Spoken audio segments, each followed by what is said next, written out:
that's a tremendous looking trophy. Welcome to number one PlayStation podcast in the Oceanias. I am Dylan Blight. Joining me today, Ashley Hobley. Hey Dylan, how you going?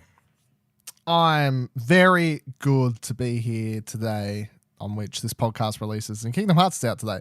And we won't really be talking about Kingdom Hearts, but I felt like it was at least worth acknowledging because, you know, like it does come out on the day. Is it though? Fuck you, fucking piece of shit. I mean, if you listen to the most recent episode of Arcade Couch, apparently it's already been delayed because it definitely didn't come out on January 25th. Yeah, fucking Karen. No, you said it at the end of your interview with Rocket Mummy. Oh, it's probably whatever. Dates, lives, February, months, January. Who knows? It's coming out is the main part that matters. All right, fucking getting over Kingdom Hearts. I did want to briefly talk about Ace Combat 7 again because, of course, last week I'd only played a short period of time with the actual VR stuff. So, and this is my first Ace Combat game. I don't know if I think I failed to mention that last time because I was just so focused on the VR content, I suppose. Yep. But jumped into the actual proper quotation marks, but non-VR content, and I've done several of the missions, and I've spent a couple hours actually playing the multiplayer because I found it quite fun to just jump in and out.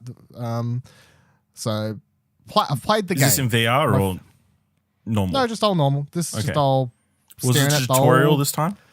Staring at the old. Yeah, well, that's the other thing. I start the first mission. It's like, press this button to do this, press this button to do this. I'm like, yes. The VR stuff is not the best point to jump in if you have no idea what the controls are for the game. In fact, it's probably better to jump in after you've done 5 or 6 missions. But yeah, so first Ace Combat game. And I'm really enjoying it so far, which I'm finding quite odd because I wouldn't, if you were like, hey, come play, you know, like Nick talks about, you know, DCS or whatever he plays, the real hardcore flight sim stuff, that's a big no-no. I'm not really interested in any of that sort of stuff. But this being a more arcadey, I suppose, and people will call it that, but to me, like in the car version of games, obviously there's Gran Turismos and whatever, you know, more hardcore racing stuff, and then of course you've got like Need for Speed arcadey or Ridge Racer arcadey or something. I definitely feel like this is somewhere in the middle. It's definitely not like Need for Speed, Ridge Racer level of planes, because there's a lot that goes into it. Like there's a heap of different planes that you can buy. They've all got heaps of different stats that actually matters, and they all definitely do feel a lot different. And then there's different guns and secondary stuff that you can attach that you should change out depending on the mission that you're doing. You should pay attention to like the briefing and be like, well, do I need a gun that's got like air to ground as well as air to air, because I'm going to need to do a mix of combat here, and there's different stats and there's different upgrades you can attach. So I definitely feel like it's somewhere in the middle ground. I'm enjoying it. It's a really beautiful game. Like the planes all look really great, and flying up into the sky, it's rather pretty. And I wish it had a photo mode because I think you'd be able to take some really cool pictures with it if it did actually have a photo mode, but it doesn't. And taking screenshots are pretty shit because there's so much actually happening on the screen with the map, and you know, you count for how many missiles you've got left and flares and whatever else. There's a lot happening on the screen, and that's why I was like, I wish I could turn off the HUD, but you can't. That's a bit annoying.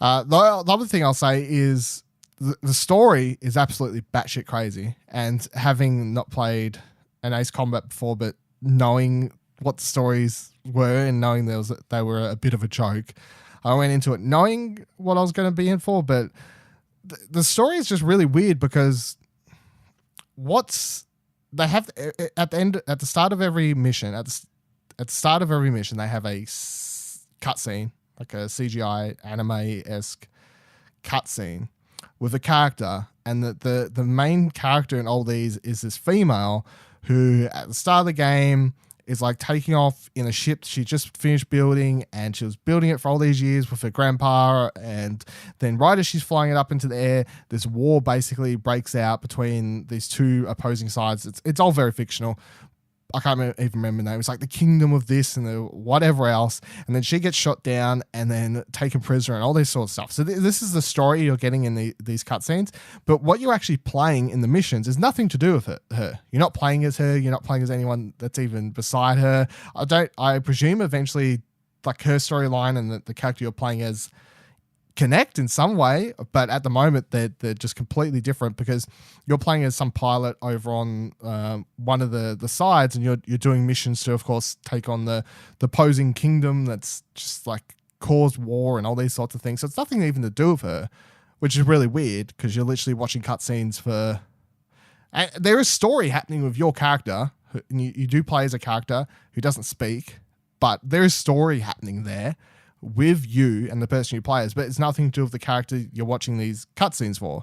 So it's really weird. It's like you're getting two stories in one game, and I just have to assume they connect, or else it's going to be really weird if the game ends and it's like unrelated. All of the cutscenes. Well, it's just like all the cutscenes would have been like watching an anime movie like cut into the gameplay of a completely different story. I don't know. It's odd, but it's interesting nonetheless.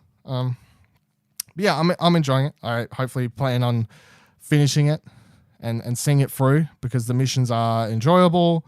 I wouldn't say they're too repetitive right now. There's enough going on, and the sound design's also really good. Worth shouting out. Like playing with headphones on, everything sounds really good. Jet planes and stuff. So cool. Yeah, you ready to drop $1,000 on a flight sim rig? Fuck no. Just enjoy it the way I've got it. I've got my VR. If I want to fly a plane, I'll put my VR headset on. That's better than no fucking $1,000 flight sim rig. Come on. Yeah. VR headset, what's more real? That's all you need. Plane. All right, so let's get into the first story. Wanted to follow up on the story we talked about at some point late last year, which was about when Decran, or however the hell we say it, that From Software...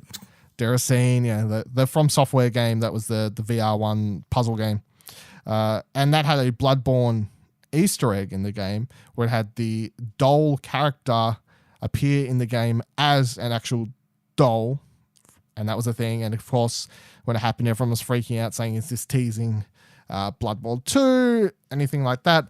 And Hidetaka Miyazaki recently did an interview with Game Informer, and Game Informer asked them, "Are people reading too much into this little nod in Dusak, whatever?"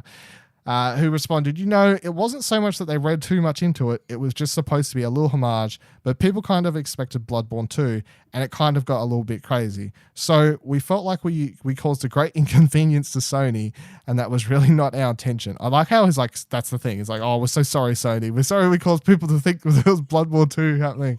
And the Game Informer responded, "It got a lot of attention for the game, though." And then Miyazaki responded, "Personally, yes."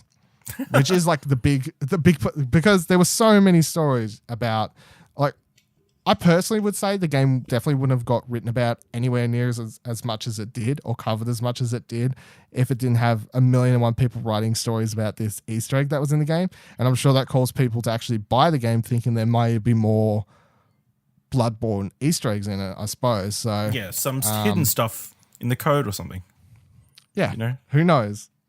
People go crazy for this sort of stuff. And there's secretly a secret Bloodborne level if you go behind the second mirror and you type in the secret combination of buttons. I would have believed it if you said it was true, because it sounds like something From Software would do with their Except games, they coded it out, so you need to like hack the code to open them. You know how they keep finding bosses in Bloodborne? Bosses? Yeah. Yeah. Yeah, well, who knows? One thing I do find funny is, like, they asked him if people read into it too much, and his response was, "It wasn't so much that they read too much into it. It was just supposed to be a little homage." But it's, I don't know, maybe I'm just reading too much into the response now, but it wasn't like, he didn't give a straight out, that was supposed to be a joke. Like, there wasn't like the way he says it wasn't that people read into it too much, meaning like, we expected it kind of, but we didn't expect it to blow up as much as it did, I guess, is what it comes across as he's saying to me. So that makes sense. I'll take it as hey, There's Take no it as a confirming. maybe. Yeah, I'm not gonna write it out, but I felt like it was worth bringing up since I did spend 10 minutes talking about it the first time. It was like Bloodborne 2, maybe. You never know. So that's a story. Following on, PlayStation Now is entering beta in several more places, but no, not Australia, at least not just yet. So PlayStation Now, it's a PlayStation streaming service, which in case you missed the announcement, because they didn't really announce it as a thing, now does actually have downloading. So it is basically PlayStation's version of Game Pass, because you can just download the games to your console now and just play them or stream them Netflix style, whatever you'd like to do. But PlayStation Now is coming to Spain, Italy, Portugal, Denmark, Norway, Finland, and Sweden, all with their own betas, open betas starting at some point in February. And I was like, oh, fuck, maybe this is these people, hopefully by the end of the year, Australia does get PlayStation Now. And it's not that I'm dying. It's not like I'm like, I really want this service to be able to play any specific games on it. I would just like the service to get here because I think Game Pass is such a good service. And I think when PlayStation has PS Now to like worldwide audiences, like Game Pass do, then PlayStation can start taking that service more seriously and kind of promoting it like Xbox does with Game Pass, because they can't at the moment because so many people don't have access to it. And like everyone treats it as a joke still, because most people still do think of it as this solely Netflix streaming service. Yeah. When the fact is, now that it's got downloads added, it really is just the Game Pass competitor. It's without the new games. Yeah, with it, yeah, but it's it's still pretty good. I'm not trying to argue, like, I think Game Pass is still better because they are adding their first party titles on their day and date, and adding to it monthly titles, kind of like Netflix, of course, adds monthly titles. So I'd definitely say that Game Pass is still the better service, but I think this is, of course, Sony's competitor, if you want to put it that way, to Game Pass, of course. And them adding the downloads feature to it was kind of this news story that was shoved under the carpet somewhat last year. No one was really talking about it like it was a big deal. When to me, as soon as I read that I was adding downloads, I was like, this is a big fucking deal because this is now their Game Pass. And no one was really covering it. So, in a world where, because I always think, like, if I was a kid, right, I'm 10, 12, whatever, obviously I don't have no money, and growing up it would be like I'd get a couple games a year, saved up my $5 pocket money here, there. It'll take forever. It'll take months and months and months to save up enough money to buy a game. Whereas if I was a kid now, you pay 10, 11, whatever it is, dollars a month for Game Pass, and you've got access to all these fucking games. It's nuts. Like how much value there is there in that service for people like families and kids. Not so much for people like us who are just buying the new releases anyway. It's like not as a big attraction, I guess. But I want Sony to have a similar service where it's going to be an attraction for families and kids and stuff like that. So I want it to come to Australia just because I think it's a good service, or hopefully a good service. But what I saw someone in the first comment I saw in this article, because this was of course announced on the PlayStation blog, the European PlayStation blog, and the first comment I saw was like someone like me being like, where the fuck is this finally going to come to Australia? And then someone replied to them and said, well, Australia in Adelaide is opening up this Sony cloud gaming office, and if you search Google for it, there'll probably be news about it. And I was like, what the fuck? I don't remember hearing about any of this at all. And I Googled it, and the only thing I could find was an article from adelaideNow.com.au, which leads into the potential idea that, hey, we may be getting PS Now sooner rather than later, I suppose, if they're opening up a cloud gaming office in Adelaide, of all places. Why Adelaide? I don't know. It's really weird. It's especially like, with all their power problems, it seems like an unreliable place to be setting up your cloud service. Yeah, it's really weird. So the no news offense, story Adelaide listeners. The news story I found says Sony is setting up an office in Adelaide with a suspected. This was from I fucking I've lost the date now. But I think it was like October, or it was October-ish. It was late last year though, September or something maybe. Sony is setting up an office in Adelaide with suspected hire of more than 30 people for its cloud gaming arm. Cloud gaming engineering and infrastructure is currently advertising for an office manager for Adelaide to, quote, work closely with HR to ensure new hiring onboarding is successfully executed. And then they've got a quote which says, this opportunity is for Sony Interactive Entertainment Australia Cloud Gaming Engineering and Infrastructure, CGEI, as part of Sony Interactive Entertainment. CGEI is leading the cloud gaming, because I think it's important that they actually are talking about gaming as part of what this is. Not it's like not a for Sony streaming service. Yeah, it's not like a music service or something, although they could use the same infrastructure for a music service or something down the line. But yeah, I definitely think it's important that they do mention gaming as part of the job listing and whatever else. But gaming revolution, putting console quality video games on any device, of course, PS Now, from TVs to consoles to mobile devices and beyond. Our office manager roles, blah, blah, blah, blah, blah, blah, blah, blah, blah, blah. And it continues on about the support team in Adelaide. And then it says, it is understood more than 30 tech staff will be hired. So, yeah, apparently there is an Adelaide. Works, maybe. This was late. Yeah, I forgot to copy paste the date because I'm bad at setting up the notes here. But it was like September or October. That article was from where they were reporting on them being hiring for it. So you presume, as we're about to enter February, that they would have actually hired someone for this position, and they're kind of somewhat up and running now. So, we have a Sony cloud gaming office in Adelaide, and apparently no one knew about it, but that is indeed a thing. And hopefully hopefully that points to PlayStation Now arriving in Australia.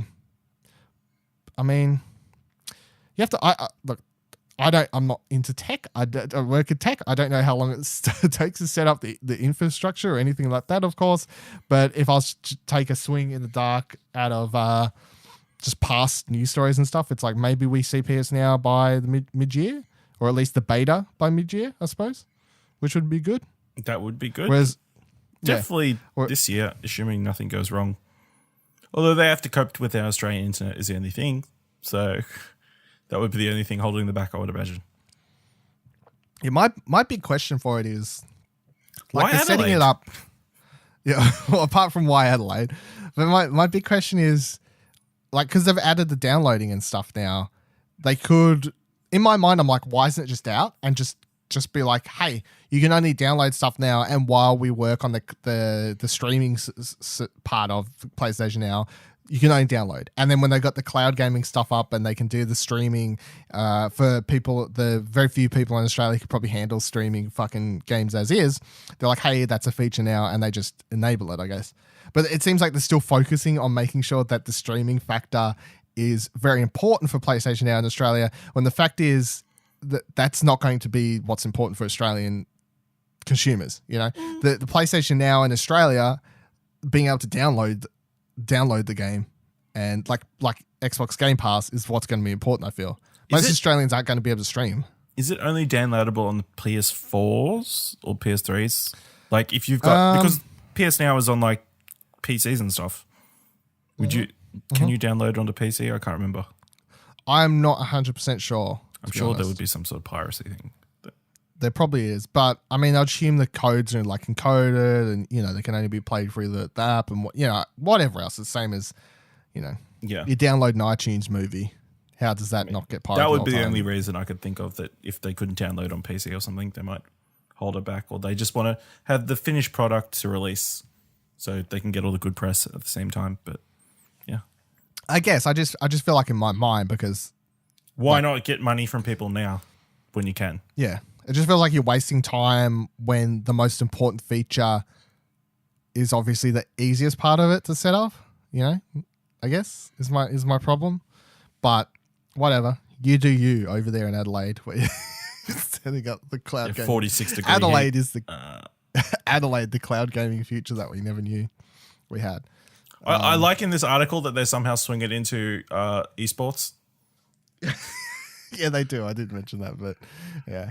They're like, by the way, Adelaide. Well, I mean, the website's Adelaide whatever. It's an Adelaide newspaper.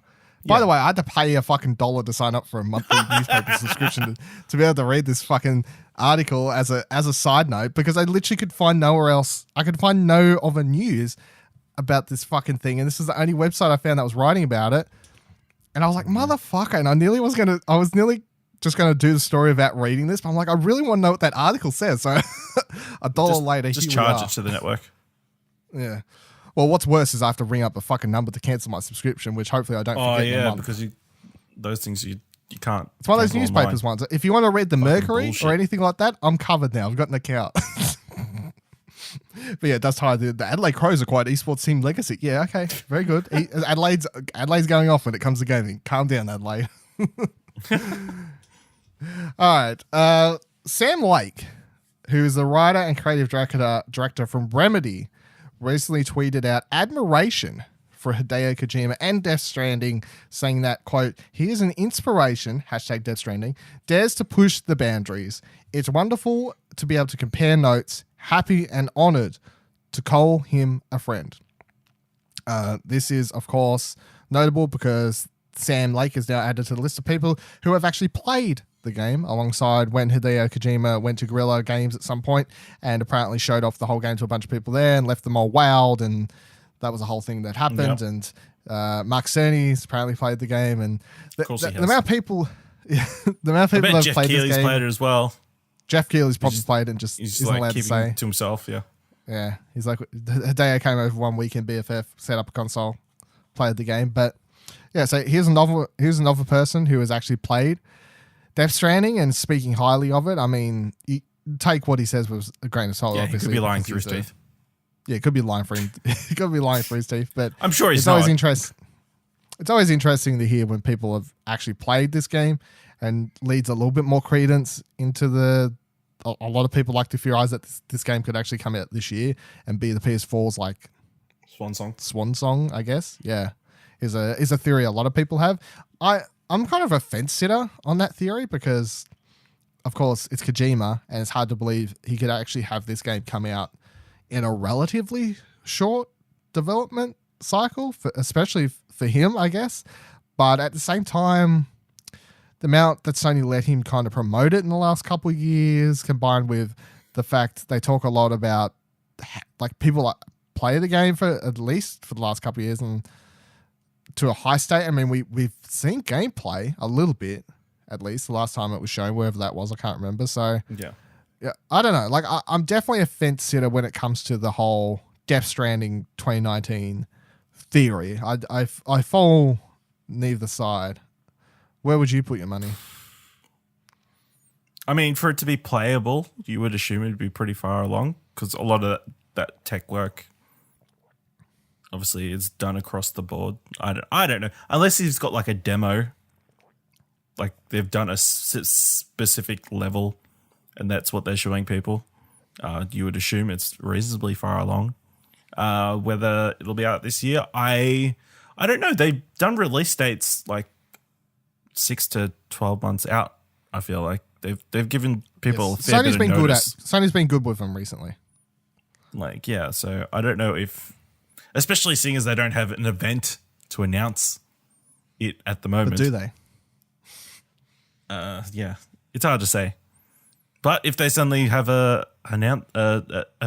live event for certain something, then maybe it'll be out this year. Well, if ever there's a game that would be good, even more so than The Last of Us, I feel like, because in my mind, I feel like The Last of Us will just end up being a PS5 game because it would be really weird. I feel like it would be really weird to have The Last of Us and the PS3 and the PS4. You know, like for some reason in my mind, I'm like, surely that's not actually what's going to happen. Both those games are going to be kind of end of cycle type things, but who knows? But yeah, I don't know. I think that's fitting. I suppose, but then you know that they're just going to remake Last of Us 2 for PS5. You go a whole generation without a Last of Us game. I guess. Yeah. I feel like Death Stranding could be the game. It's like, hey, it's out on PS4, but it's also on PS5. You know, like across. Let's be honest, it's both of them. Death Stranding isn't a game; it's a lifestyle. All right, talking about Sony Studios and what they could be releasing. So Sony is building an unannounced team in the public eye. They're not really trying to hide it, but they're not talking about it at the same time, of course. So back in mid-2018, Reset Era, or however you say that website's name, Reset Era. I think you said Reset Era. Yeah. Dug into job listings that was posted, tried to theorize what Sony could be working on, because they posted this this job listing was up. What was this, from April?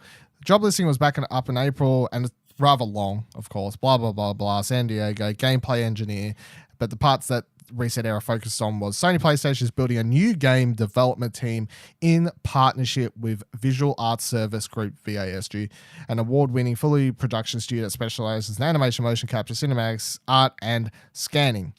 The high visibility project is being developed in collaboration with a major Sony development studio. Though currently unannounced, we have a clear vision and plan to release. The new game development team will leverage our existing expertise and premier talent, guaranteeing a high visual quality bar for the title. So that was back in April.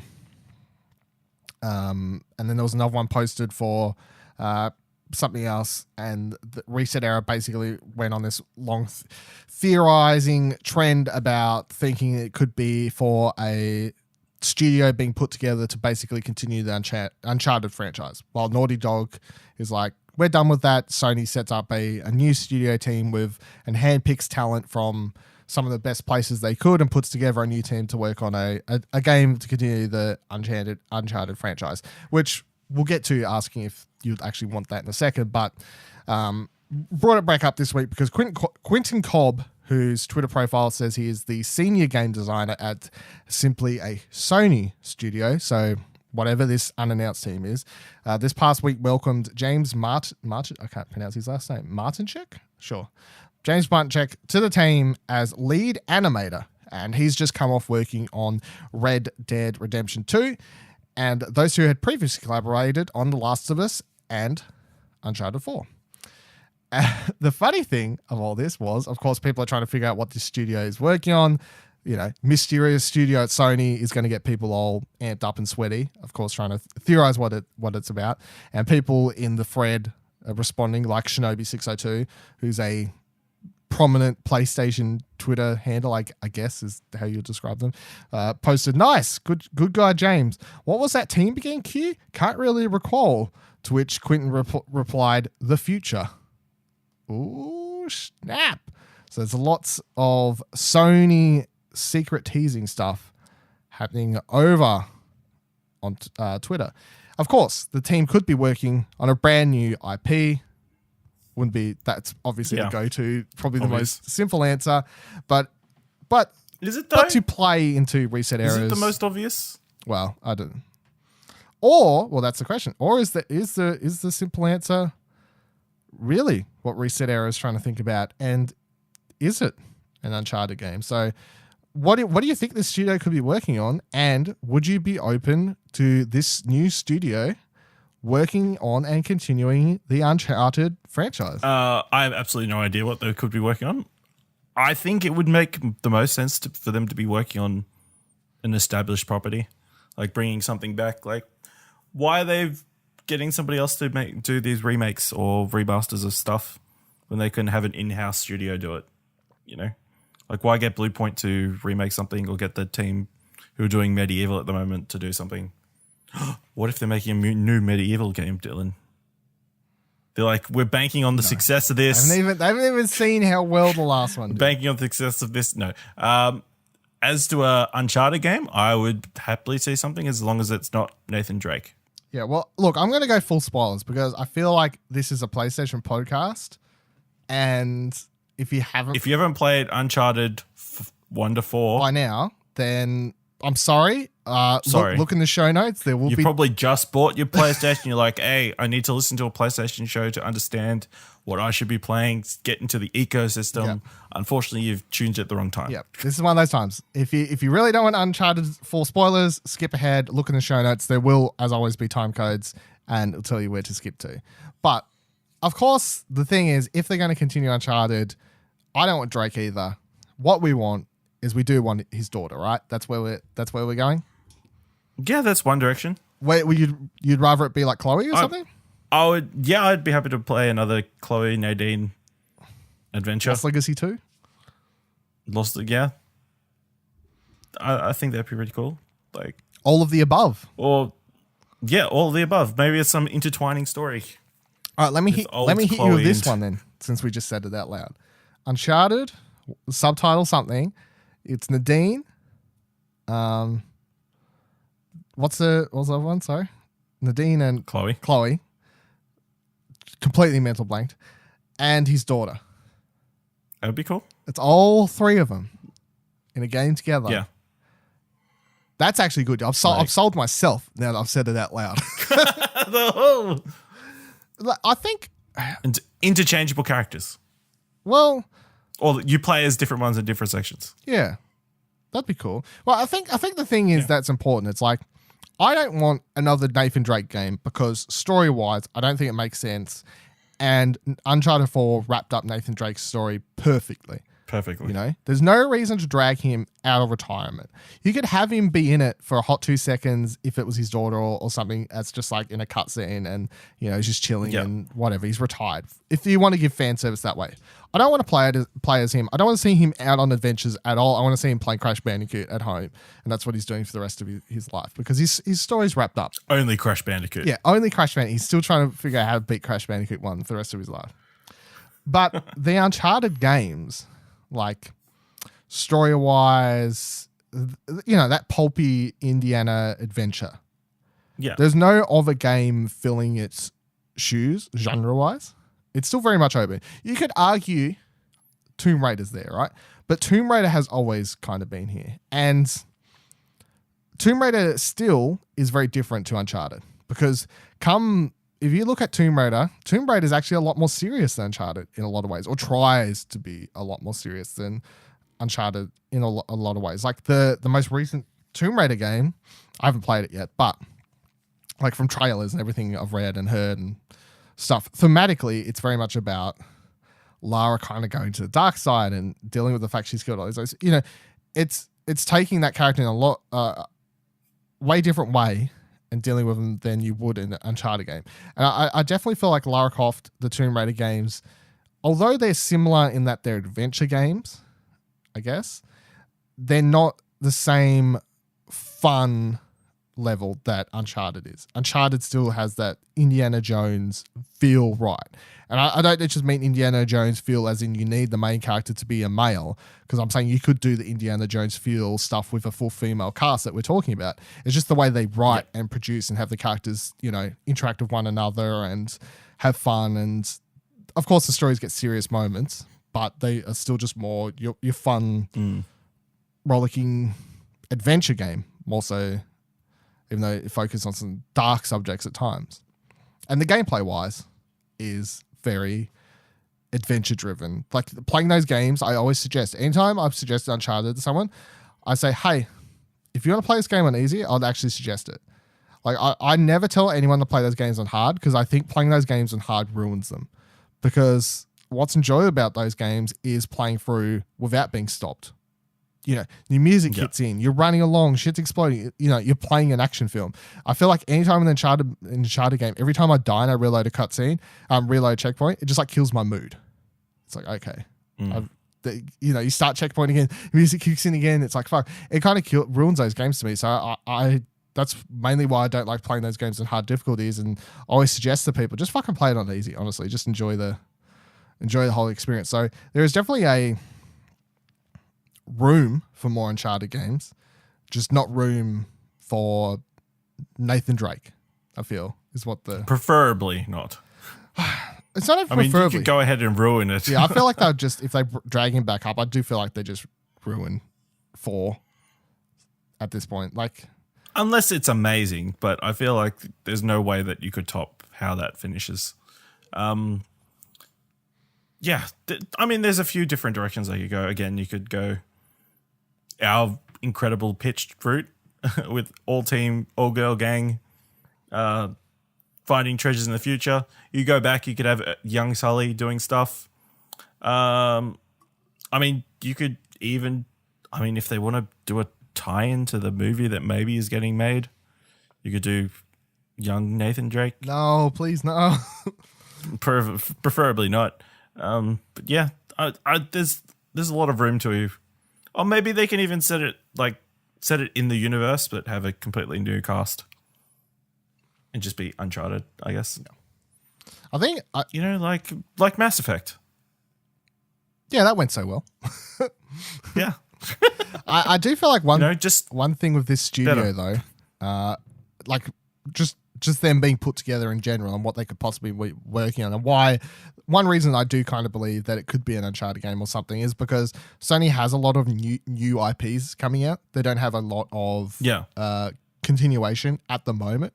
Of course, you've just had God of War kind of come out and finish, which is a reboot, which was a reboot. It was the only game they kind of had coming out on the horizon that was connected to a well-known Sony property, and everything they have coming out apart from The Last of Us, unless I'm fucking forgetting something, which I'm not. I'm not counting Medieval or something. I mean actual big games, I suppose. Even though Medieval is going to be one of the biggest games for me personally, but that doesn't count. You got Last of Us 2, cool. That's something everyone knows. But then you've got Death Stranding, which is, although that has an attachment, it's like the attachment is from Hideo. Like it's just his name. That doesn't really count, I don't think. There's no, you've got Dreams, of course. Sekiro. No, not Sekiro. No, not Sekiro. Ghost of Tsushima. Ghost of Tsushima. Dreams. Fucking, what's the bike one I'm mental blanking on that we talked about last week? Days Gone. Days Gone, thank you. That's it, right? Let's not forget. That's it. That's announced, but you would assume that Horizon Zero Dawn, Horizon 2's coming. Well, yeah, you presume, yeah. And Spider-Man 2's coming. So, yeah, well, look, Spider-Man 2 is not even worth talking about at this point, obviously. Yeah, that's like years away. Horizon 2 is still probably years away, but presumably in the works. But, yeah, from everything we know that's on the horizon, and even then when we're presuming stuff, it's like, well, what is sequels that's coming out? It is on the horizon, simply Horizon, right? That's the closest franchise they've got, really. And Horizon may be like the biggest, apart from as soon as Last of Us is out, it's like Horizon's the next kind of big sequel IP they've probably got coming following that, sequel-wise. But most of the stuff they've got is new IP. So I think it does leave credence to, hey, as much as we like new IP, and Sony have proven time and time again, and we've heard time and time again, that they are big supporters of new IP and even new ideas when it comes to God of War and how trusting they were with kind of taking that in a new direction. I definitely feel like still they're business, and from a business standpoint, giving people stuff that they feel comfortable about and stuff that they know is definitely an easy way to tick boxes for making money, and putting out another Uncharted game, even without Nathan Drake in it, the name Uncharted is still going to attract a lot of attention, even if it doesn't have Naughty Dog on it. And people have proven before that you can make Uncharted games without Naughty Dog actually being involved, because Uncharted Golden Abyss was better than the first Uncharted. Like, I would rank it better than the original Uncharted game. I know it came out after that, of course, but it was still on the Vita platform, and Bend did a really, really good job with that. So it's kind of been proven that you can do, other studios can do it. So, but one of those things that are secretly happening in the backgrounds over there. But Sony is. Do you think this is that all the Xbox team exclusive building is sort of pushed Sony to put another team together, or do you reckon this has been in the works, or they don't really care that? I don't know if they really Xbox care, because bought everybody. I mean, in my mind, if Sony's smart, they'll basically do the PlayStation 5 the same way they did the PlayStation 4, because it proved to work, even though everyone at the start was kind of questioning it. And by that, I mean, PlayStation 4 comes out, everyone's like, where the fuck are the exclusive games? Because Sony spent all their money just on brand association to third-party, like, hey, Destiny, Call of Duty, whatever, just making everyone think that the game's an exclusive when it's not, because they're marketing material and exclusive DLC and whatever else. And they spent pretty much the first year or two like that before they ended off the last couple of years, especially last year, of course, and they're just smashing out exclusives once the PlayStation was in everyone's hands. So in my mind, Sony has no reason to really not do the PlayStation 5 the same way. The only thing that kind of contradicts that, of course, is when you start going, is Death Stranding a PS5 game? Is Last of Us 2 a Death Stranding game? A PS5 game? Is Shadows, whatever the fuck we just said before that I already forgot. Ghost of Tsushima. Is Ghost of Tsushima a PS5 game? All these samurai games. Yeah, all these fucking samurai games. But it's like the second you're like, oh, these are PS5 launch games, then it's like, understand, of course, the PS5 launched with exclusive games like Knack. But they're not the level of what we're talking about, the PS5 launching with. Yeah. It'd be a lot different launch compared to the PS4 launch, which when I think about PS4 launch, I came home with Knack, but I came home also with Assassin's Creed Black Flag, and that was a game I was looking forward to most playing, even though it was already out in PS3, but I didn't grab it straight away because I was waiting to play it on PS4. So from the moment I got my PS4, it was just, I want to play other games on it. PS4 didn't have a great launch first party library, I guess. So it's weird to think about the PS5 potentially having a good launch first party or first launch window first party games. Be really weird. Xbox, on the other hand, I would 100% presume with all the studios they're being buying up that they would have to launch with a bunch of, like Halo or Gears or one of these new games. No, they're probably ages off, but that Halo or Gears or something like that is probably going to be a launch game for whatever the next Xbox with, because they need to do something like that, I suppose. So we'll see. Yep. Moving on the hashtag, every trophy counts. Ace Combat 7's trophies are hard, or at least for me, because I don't like. I'm sure people that are really good at these games, maybe they're like, it's a challenge, but it's nothing I couldn't do when I was asleep. But you got to beat all the missions on the hardest difficulty and beat the missions on the hardest difficulty and get the highest ranking in each mission and multiplayer trophies and all these sorts of things. So nope, it's a big old nope factor on the platinum for me, I think, unless I somehow between where I am now and the end of the game, suddenly I'm just like, no, I'm a pro at this game now. I've discovered everything. Trophies that have popped. Kingdom Hearts 3 trophies has popped. By the time you're listening to this, they'll make perfect sense because the game is, of course, out by now, but they are popped ahead of the game's release. I didn't really look at them because I was dodging spoilers, of course. I did look in the thread on PSN profiles because basically every trophy list that's ever posted has a thread titled thoughts ? And you click on that and everyone's discussing what the trophies are, and someone in that thread called out the fact that the game has no difficulty related trophy, which every other Kingdom Hearts game from the collections has had a difficulty related trophy. So Kingdom Hearts 3 doesn't have one of those. It does have trophies for like getting the ultimate weapon, which of course every game does, and then some trophies that relate to filling out the guidebook in the game, which is basically going to mean 100%. What 100% entails, don't know at this stage. Is the thing. Just a bunch of gummy ship stuff. Yeah, most likely. So the game is presumably, the game is going to be a long platinum, no matter if it's easy or hard. But it's yet to be seen if it'll be a moderately okay difficulty plus just a bunch of grinding and whatever else to get the platinum, which I'm hoping it is. I'm hoping there's no secret stuff hidden in here about, to complete the guidebook, you have to speed run the game and beat it in under 15 hours, or, some bullshit like that, or anything along those lines. So we will see. Also, Realm Royale, the Battle Royale game, has just gone into open beta, and it has a trophy list, and the trophy list is not actually bad. And the trophy list is making me actually want to give the game a go, because there's actually trophies here that I'm like, well, these are pick-up-upable, but it's got platinum, 8 gold, 7 silver, 5 bronze. The first couple of bronzes, for example, are all just eliminate a player as the hunter, mage, assassin, warrior. I'm like, well, already this trophy list is looking a lot better than the PUBG one, which was all just fucking ridiculous trophies for like killing 99,000 billion players. Survive after becoming a chicken. Collect armor points 20 times. Get a crown Royale. I'm not sure if that means win, because there's something else here it says about something else. But get 50 eliminations. I assume so. Yeah. Get 50 eliminations as a warrior, assassin, mage, hunter.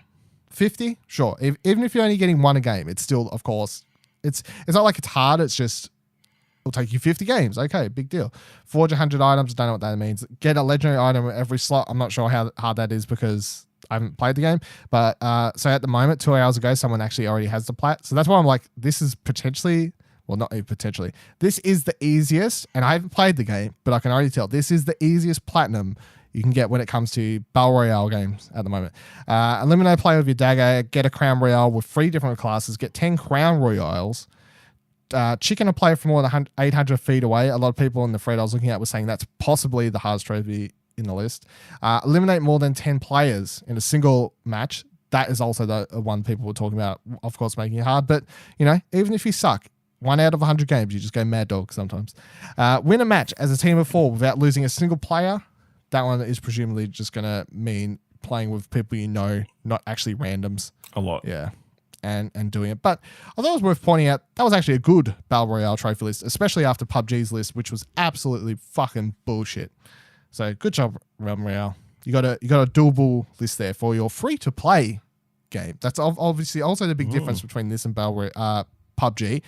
Realm Royale is a free-to-play game with a platinum, and the list actually looks okay. And the last game I want to call out is Heroes Trials. It's only like $8 or $9. I haven't brought it yet because I just chucked it in the old wish list. It will go on sale eventually. I'll pick it up for a little bit cheaper. But it is the latest game being published out by Rattatalica, or however you say the publisher's name, Games, who of course published half the Easy Platinum trophies that put out last year from Super Smash Noughts, the fucking jet plane one, whatever. Basically half my platinum from last year put out by them. But I've seen a guide video posted up. It is a 30 to 45 minute guide needed to grab the platinum in this one. So if you're looking for an easy platinum, there it is for you. Add it to your wish list. Grab it now. Whatever you need to do. And that is it for the show this week. Well, hold on. No, I was waiting for the poll to end, and it finally ended. I forgot to call it out before, but I did put up a poll. Coming back to Uncharted real quickly, I was like, poll. I looked at it. I looked at it before and I was like, it's got like 20 minutes left. I'll wait for it to finish. I'll come back to it. Mental note failed me. Put up on Platinum Explosions, Twitter, of course, at Plat Podcasts.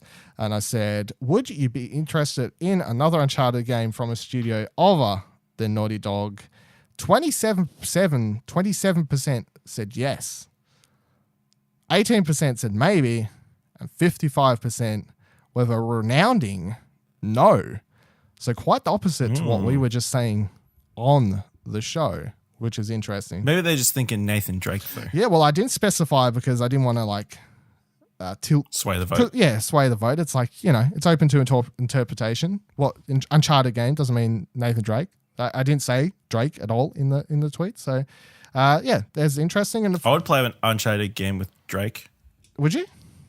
You just play as Drake, the rapper. Oh, yeah, me too. And if you want to answer polls like that and give us useful information, of course, follow the show on Twitter at Plat Podcast, PLAT Podcast. You can follow me on Twitter at Vivaldil, VIVALADIL. You can follow Ash on Twitter where? Ashley Hobley, ASHLEY. Don't forget to rate the show on Apple Podcasts if you can. Give it a word of mouth. If you cannot, join our Discord over on explosionnetwork.com/Discord to talk about games, trophies, any sort of thing that you want to talk about. And this is, of course, a product of the Explosion Network, of which you can find many more shows, articles, news, reviews, and things at explosionnetwork.com. Follow Explosion Network on Twitter at ExplosionPod. Until next week, Realm Royales. Hope you win them all. Kingdom Hearts.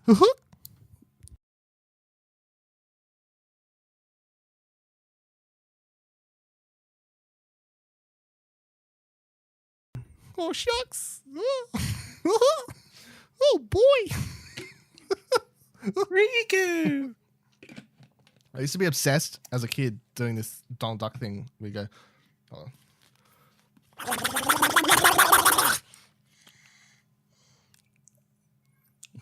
Why'd you just play a video clip?